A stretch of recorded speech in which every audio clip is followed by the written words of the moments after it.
church, but... She's very scared. Okay. Tell me what's going on. Well, I'm a Christian, and my parents are Muslim. They're extremely devout, and they can't know about my faith. Well, they do now, but they've threatened to kill me. I don't know if you know about honor killing, but this faith that you guys don't understand. Islam is very different than you guys think. They have to kill me. My blood is now halal, which means that because I am now a Christian, I'm from a Muslim background. It's an honor. If they love God more than me, they have to do this. And I'm fighting for my life. You guys don't understand. They don't understand. What did your father say to you? He said he would kill me, or I'm sent back to Sri Lanka where they put me in an asylum. He said they go crazy. It's okay. Calm down. I ran away from home. I wrote my parents a note. I said, I refuse to deny Jesus, and He's my Lord and Savior. And I pray you find His forgiveness and mercy, and I love them both dearly. I wrote that, but they never showed it to the police officers. They want me back home. I can't go back to Ohio. You guys don't understand that community. That like, I will die within a week. Like, my life is at stake. But my dad threatened me. I was ready to die. These were my thoughts, that I'll be a martyr for Christ. Let it be so. But the Lord led me here somehow through His grace. I rode on a bus for 27 hours to 30 hours to get here, and so it's been God's hand protecting me the entire time. And but I'm fighting for my life, so if prayers are appreciated. I don't know what, today's my birthday, my 17th birthday, and I might even die. I don't know what's gonna happen to my own life. Like, can you tell me why you ran away? I was threatened by my dad. When my dad found out, I had a Facebook, that's how he found out.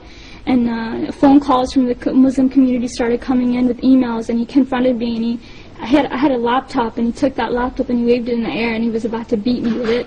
And he said, if you have this Jesus in your heart, you're dead to me, you're not my daughter.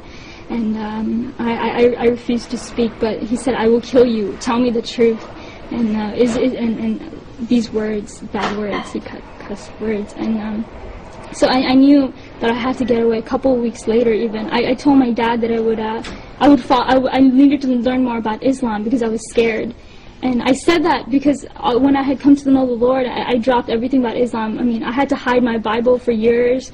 I would go outside to pray. When my dad was asleep was when I went outside to pray. I snuck out to Christian prayer meetings in fear of my life.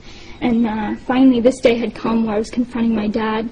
But a couple of weeks later, after I told my dad that I wouldn't follow Islam, but I would learn more about it, he put me class after class after class after class, thinking that that my mind was going to be back in it. But of course not. I mean, I'm a follower of God, Jesus, the true living Jesus. But a couple of weeks later, my mom found a Christian book, and I knew it was then that it was over for me. I had to leave. How did you end up in Florida here? Here?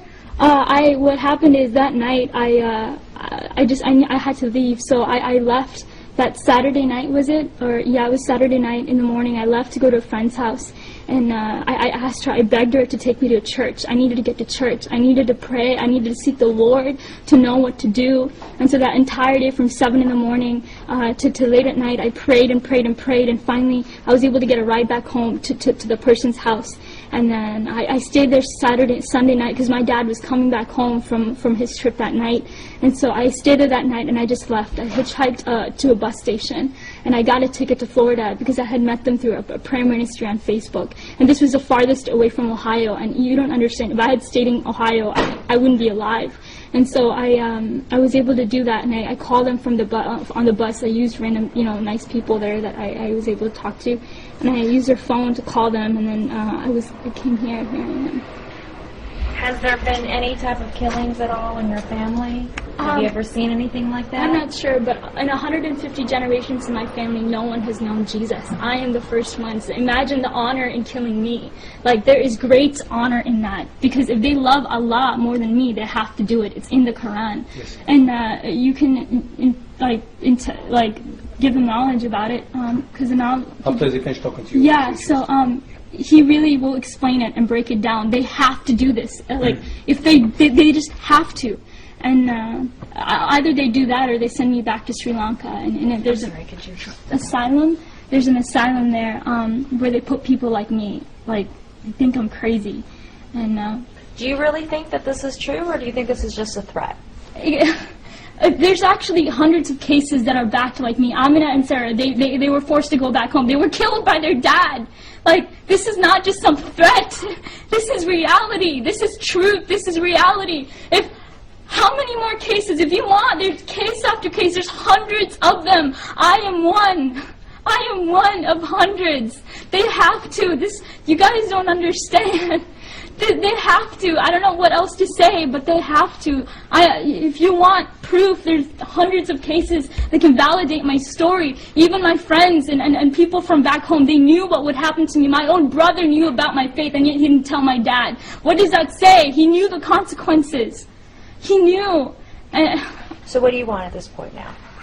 I want to be with them. I want to be free from my parents. I want to be free. I want to worship Jesus. I want to go to church on Sundays and read my Bible and say Jesus is alive whenever I want to. You guys talk about religious freedom?